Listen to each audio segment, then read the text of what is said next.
Chères étudiantes, chers étudiants, je suis très heureux de vous accueillir encore une fois aujourd'hui pour cette nouvelle séance de l'introduction aux relations internationales. Et toujours dans le même cadre d'idées, dans le cadre de ces grands courants de pensée, de ces grandes écoles des relations internationales, nous allons aujourd'hui passer en revue l'apport de l'école, aussi bien de l'école idéaliste que de l'école libérale des relations internationales. Donc je vais passer brièvement par l'école idéaliste, quel a été son apport, quelle a été son influence pour ce qui est des relations internationales, pour insister et dans une large mesure sur l'école libérale des relations internationales. Alors, la question qui se pose est celle de savoir quels sont les fondements de l'école idéaliste. Alors, il faut commencer par un point très important, le postulat de départ même de l'école idéaliste, qui est celui de la nature humaine. La nature humaine, selon cette école, est bonne et non pas égoïste, comme c'était le cas pour l'école réaliste, rappelez-vous. Donc, la nature humaine est bonne et cette nature humaine a certainement des conséquences pour les relations internationales, pour le comportement des États, entre deux guillemets. Donc, selon l'école idéaliste, la finalité, le but escompté par la politique étrangère, enfin même les relations internationales, donc le but, la finalité doit être le respect des valeurs morales. Le respect des valeurs morales, évidemment, des droits de l'homme. Chose qui est complètement niée par l'école réaliste. Il faut dire que l'école idéaliste s'appuie sur quelques éléments importants. Ce qui fait la singularité, si vous voulez, de cette école et cette diplomatie ouverte et multilatérale. C'est-à-dire que cette école idéaliste s'appuie bien évidemment sur l'esprit collectif des États qui forment la société internationale. Autrement dit, la guerre, selon l'école idéaliste, n'a pas de raison d'être, pardon. La guerre peut et dans une large mesure être évitée. Elle n'est pas nécessaire selon l'école idéaliste. Pourquoi? Parce que la guerre est toujours dévastatrice. Bien plus, elle est coûteuse. Bref, il faut éliminer la guerre selon cette école idéaliste. Et cela passe par le désarmement général et une diplomatie qui doit être ouverte et non pas secrète, pardon. Et par conséquent, les conflits, les différends internationaux doivent être résolus par des procédures qui sont pacifiques. On parle des procédures de règlement pacifique, telles que la négociation, la médiation, etc., etc. Donc, pour résumer en quelque sorte cette école idéaliste à travers ces données, on peut dire que l'école réaliste croit à l'efficacité du droit international, à la pertinence du droit international, voire même des organisations internationales. Donc les organisations internationales peuvent, selon l'école idéaliste, jouer un rôle très important pour ce qui est de la résolution des conflits internationaux. A contrario, rappelez-vous ce qui a été avancé par l'école réaliste, que les organisations internationales n'ont pas de puissance en elles-mêmes. Ils ne sont pas indépendantes par rapport aux États qui les composent. Donc, il y a deux thèses qui sont diamétralement opposées.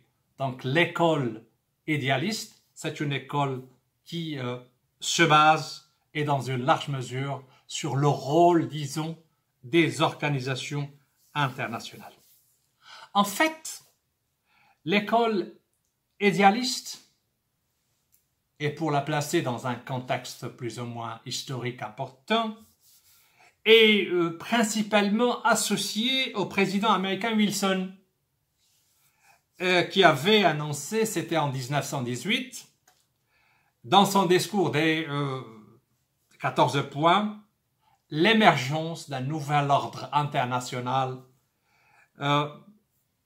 qui doit être basé, selon le président américain Wilson, sur l'apport, sur l'importance même de la Société des Nations comme une organisation internationale qui avait pour but de maintenir la paix et la sécurité internationale.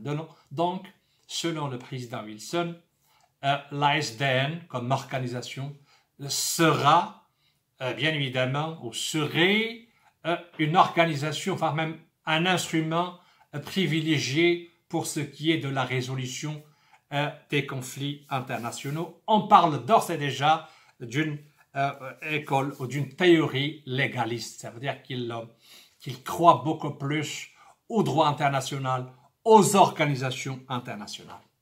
A posteriori, l'idéalisme a fait l'objet de nombreuses critiques.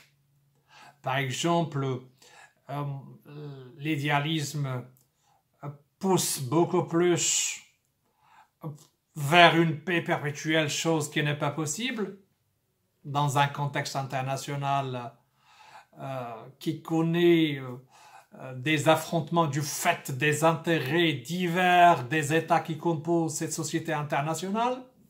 Bien plus, ce courant de pensée place les États au service des individus et cela au service de la loi internationale, des droits de l'homme, etc., etc.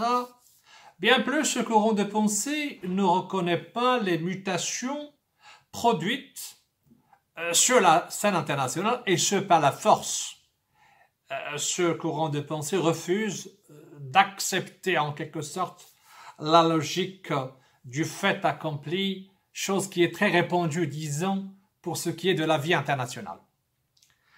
Quoi qu'il en soit, disons tout simplement que l'idéalisme, comme étant une école, est porteur d'une volonté de réformer les institutions internationales.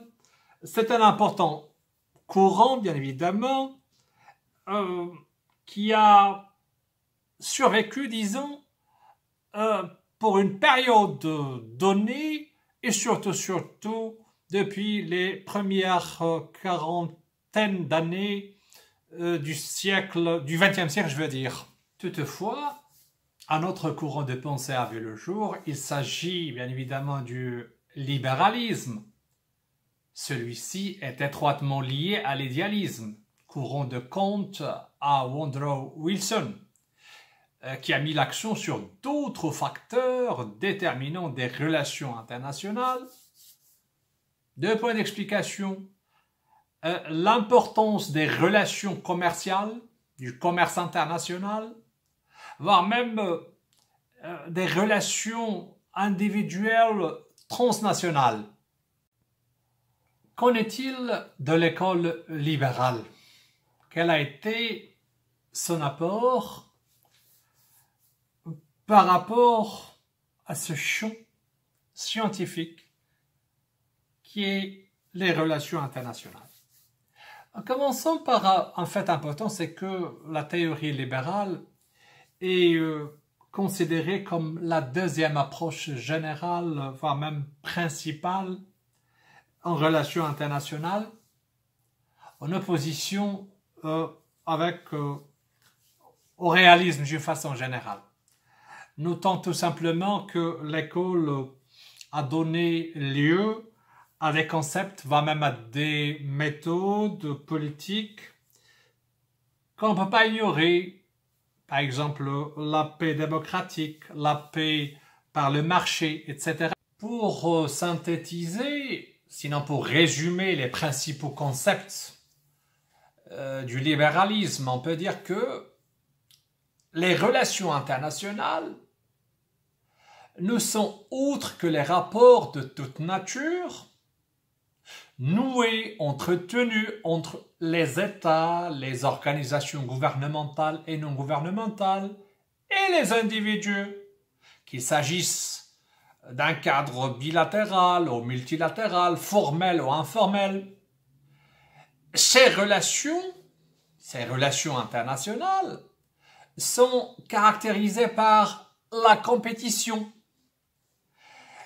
Celle-ci doit être pacifique et assortie de coopération, à condition d'être régulée par le droit international, fondé quant à lui sur la primauté des intérêts individuels. Bien plus, l'extension aussi bien de la démocratie que des échanges commerciaux, cette extension va certainement renforcer l'interdépendance entre ces entités, qu'elles soient les États, les organisations ou les individus. En somme, la démocratie, favorisant sans doute le désarmement, aidera à l'avènement d'un gouvernement mondial, ou du moins l'instauration d'un système international fortement intégré. En fait, trois idées forces découlent de cette conception générale de l'école libéraliste pour ce qui est des relations internationales. 1. Les acteurs fondamentaux des relations internationales sont les individus. Bref, les individus agissent par l'intermédiaire de leurs États. L'État est un acteur indirect et il s'agit, permettez-moi l'expression, d'une courroie de transmission. Ça veut dire que la mission de l'État est principalement axée sur la défense des intérêts des individus sur la scène internationale. Deuxième idée, c'est que la scène internationale est caractérisée par la compétition et non pas par l'anarchie. Ça veut dire qu'elle est tout à fait impératif aux yeux de l'école libérale pour les acteurs, pour les entités de la société internationale de définir leurs intérêts par rapport aux intérêts des autres et par conséquent de créer une certaine interdépendance entre eux. Donc il s'agit d'une scène internationale qui est largement influencée par la compétition, chose qui est tout à fait normale, et les individus doivent définir leurs intérêts par rapport aux autres, et par conséquent, l'interdépendance entre ces individus est de mise. Troisième point essentiel, il s'agit de la régulation des relations internationales. Cette régulation, selon les libéraux, est possible, et ce par la mise en pied, disons, des organisations internationales qui ont pour objectif de réguler ces relations internationales, voire même la pacification des relations internationales, empêcher les entités, empêcher les États, si vous voulez, de recourir à la guerre, de recourir à la force. Un troisième point essentiel, toujours dans le cadre de cette régulation, c'est que la démocratisation des relations internationales, voire même l'aspect démocratique, doit primer sur les relations internationales. Pourquoi? Parce qu'il doit y avoir une participation accrue aussi bien de l'opinion publique que de la société civile pour ce qui est de la prise de décision sur la chaîne internationale. Donc, autant d'éléments qui démontrent, qui justifient en quelque sorte une certaine spécificité, une certaine originalité de l'école libérale comme courant de pensée. Ceci étant, il est communément admis que l'école libérale s'inspire certes et largement du libéralisme. Or, la question qui nous intéresse le plus, quelle distinction peut-on opérer entre l'école libérale et les autres écoles de pensée? 1. À l'opposé des réalistes, l'individu est la principale unité de valeur des relations internationales. Permettez-moi de vous dire que c'est révolutionnaire d'ailleurs. Disons, il s'agit d'un fait radicalement nouveau par rapport aux autres États, aux autres écoles des relations internationales. Le réalisme, encore une fois je le répète, considère l'État un acteur essentiel et unique des relations internationales. Deuxième point essentiel. Il faut dire que bien plus et aussi novatrice que cela puisse paraître, cette école libérale a introduit pour la première fois un fait important, c'est que les droits de l'État doivent s'effacer devant ceux de l'individu. Encore une fois, il s'agit d'une suprématie de l'individu, comme par exemple faite avec les autres entités des relations internationales que sont les États, les organisations internationales, quelles que soient gouvernementales ou non gouvernementales. Troisième point essentiel, c'est que cet individu doit être libre. Il doit être libre de tout lien social. Il est apolitique. Quatrième point essentiel, l'état de nature chez les libéraux n'est pas celui, je parle de l'état, ou celui de l'état de la jungle, où l'homme est un loup pour l'homme, pour reprendre l'expression chère à Thomas Hobbes. Bien au contraire, il s'agit d'un état dans lequel les hommes vivent égaux, libres et en harmonie, quoiqu'il est relative. De ce qui précède, et pour schématiser, pour synthétiser en quelque sorte la théorie libérale des relations internationales, celle-ci considère que les États qui rivalisent à l'échelle internationale pour la défense de leurs intérêts vitaux, de leurs intérêts propres, tout comme les individus qui sont en compétition au sein de chaque État pour la satisfaction de leurs intérêts et besoins. Donc, d'après cette école, les relations entre États peuvent, et dans une large mesure, être pacifiées au même titre que les relations interpersonnelles. Donc, vous constatez qu'il y a déjà une banalisation du facteur de la guerre dans les relations internationales. Donc, les relations internationales peuvent être pacifiées au même titre que les relations interpersonnelles, à condition qu'ils soient fondés, donc c'est une condition sine qua non pour que les relations internationales soient pacifiques, à condition qu'ils soient fondés sur le capitalisme, le droit et la démocratie. Il y a autant de principes libéraux qui se sont posés, disons. Il s'agit de mettre, beaucoup plus, il s'agit de mettre, voilà, un système de droits et devoirs à même d'assurer une paix permanente.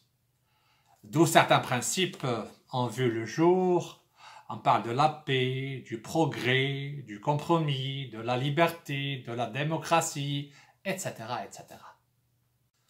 En dernier lieu, permettez-moi, chers étudiantes, chers étudiants, de mettre l'accent sur cet apport notoire, voire même singulier, de l'apport de l'école libérale pour ce qui est du domaine des relations internationales, voire même de la politique internationale d'une façon générale. On peut certes relever quelques éléments, disons, clés de la pensée libérale. 1.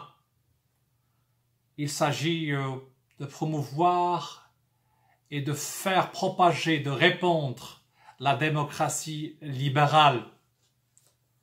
Deuxièmement, renforcer les institutions internationales. Troisième point, promouvoir le libre-échange et l'économie du marché. Quatrièmement, renforcer davantage le pouvoir, voire même le poids de l'opinion publique en général. Alors même, on parle du poids de la société civile, celui des organisations internationales et surtout des organisations internationales non gouvernementales. Donc les réalistes, à contrario, préfèrent cette fameuse diplomatie secrète et considèrent que voilà, les opinions publiques comme présentant trop de mal, ou ils sont mal informés ou trop irrationnels pour jouer un rôle autre que déstabilisant dans les relations internationales. Donc il y a toujours cet esprit d'intérêt qui prime pour les réalistes. À contrario, pour les libéraux, le rôle de la société civile reste sans conteste important pour ce qui est des relations internationales. Cinquième point essentiel, il s'agit de renforcer le droit international. Comme je l'ai signalé, voilà, les libéraux croient beaucoup plus, si vous voulez, en l'importance des relations internationales. Voilà, et que il faut opter pour une attitude beaucoup plus positive pour le droit international. Les États sont considérés par l'école libérale comme un mal nécessaire qui constitue un danger, disons, pour les individus. Bien plus, et dans le même ordre d'idées, les libéraux considèrent que les conflits d'intérêts peuvent finalement être réconciliés. Ils pensent que la politique, et à travers la politique, il n'y a pas ce jeu à somme nulle. Au contraire, qu'il est possible de nouer des relations dans lesquelles tous sont gagnants. Une autre idée très importante, c'est que les libéraux estiment que la moralité devrait guider les relations internationales. Au contraire, les réalistes, comme vous l'avez constaté, se laissent guider par la prudence, voire même la méfiance. Les libéraux sont partisans de l'éthique, de conviction, à contrario pour ce qui est des réalistes.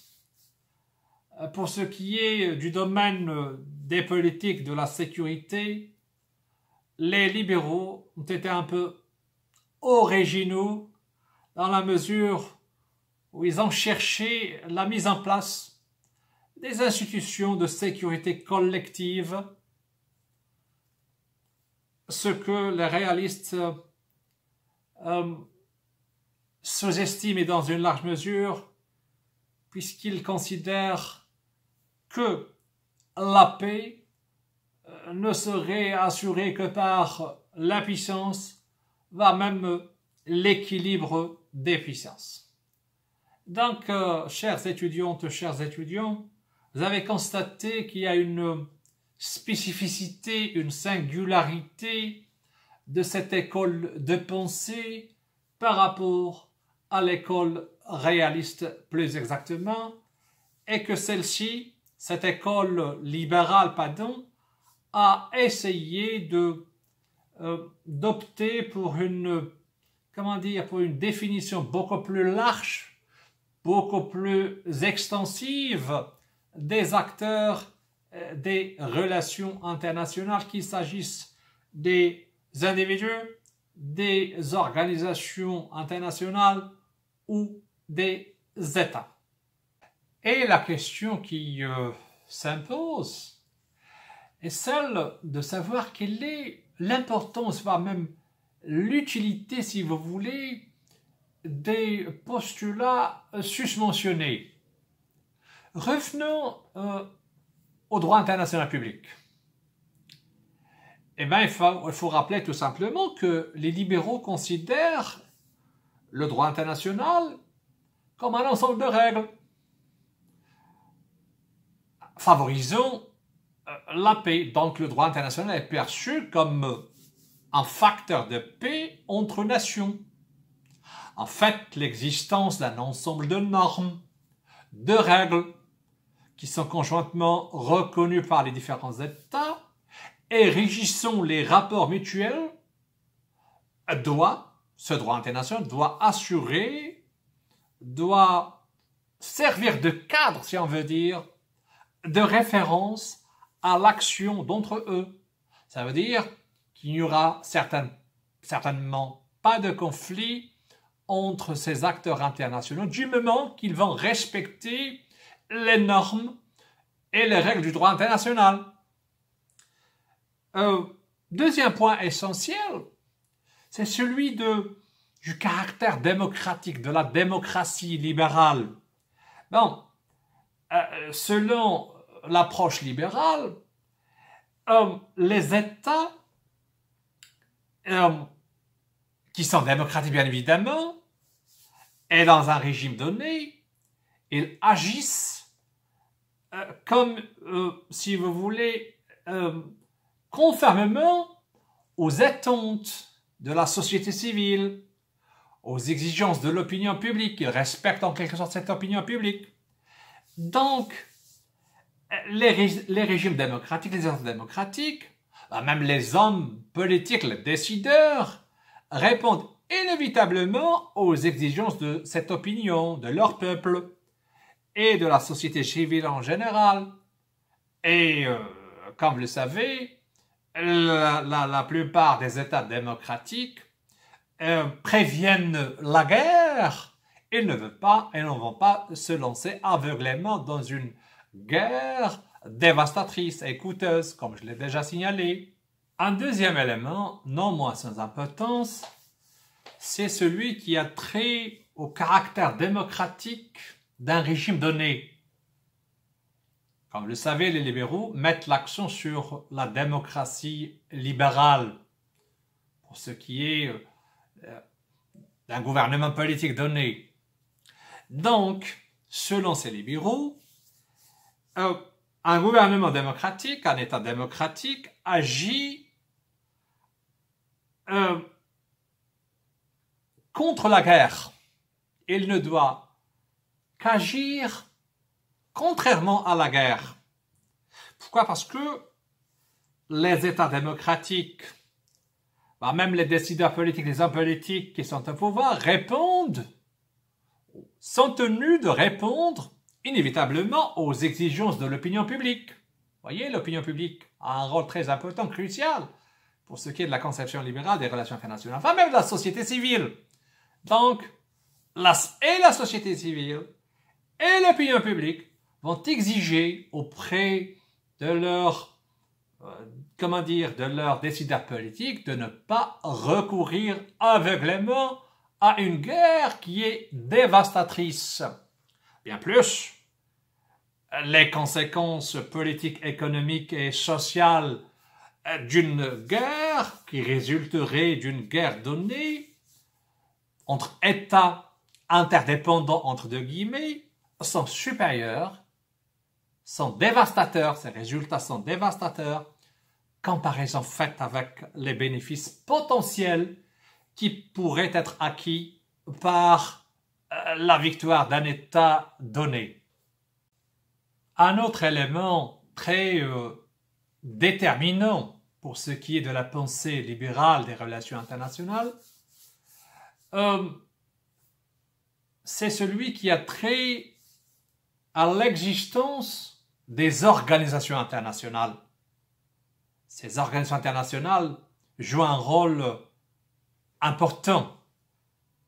Et à travers l'ONU, selon la pensée libérale, à travers l'OMC, ces organisations, par exemple, créent des espaces de dialogue. Bien plus, c'est une coopération de fait qui devra être concrétisée. Cette coopération, ce dialogue, favoriseront certainement la pacification des relations internationales. Donc, selon la théorie libérale, les relations internationales doivent rester pacifiques. La guerre n'est pas toujours nécessaire selon la pensée libérale. Par conséquent, la reconnaissance d'intérêts partagés entre États interdépendants et donc le besoin d'une sécurité collective entre deux guillemets qui doit prévaloir. C'est l'idée même de cette sécurité collective selon les libéraux qui doit prévaloir au sein d'un système international plutôt que la recherche de l'intérêt individuel automatiquement, sinon nécessairement un facteur de déstabilisation et de conflit dans les relations internationales. Enfin, un dernier élément très important également et qui concourt, si vous voulez, à l'apaisement des relations internationales,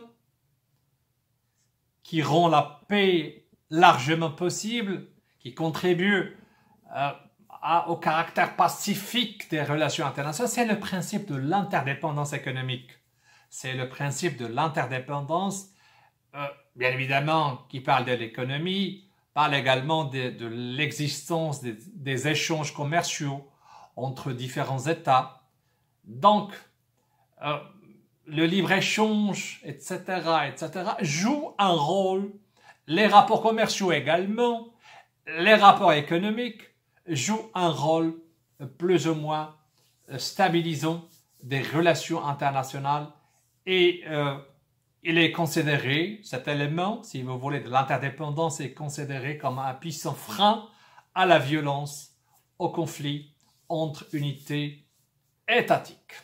Malheureusement, qualifié par les opposants de cette école réaliste comme étant donné qu'elle est trop éloignée de la réalité internationale caractérisée par la violence, la terreur, les intérêts opposés, voire même antagonistes entre divers acteurs des relations internationales.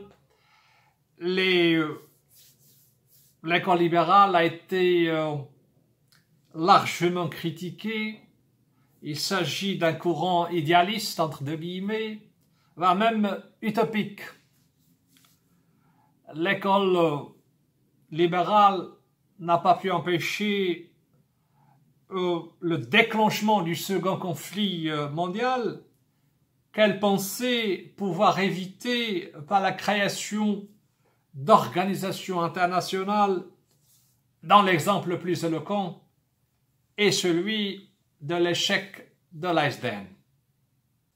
Enfin, je tiens à vous remercier infiniment, chères étudiantes, chers étudiants, pour votre attention.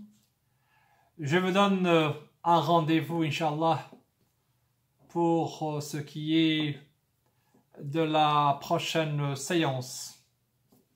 À bientôt.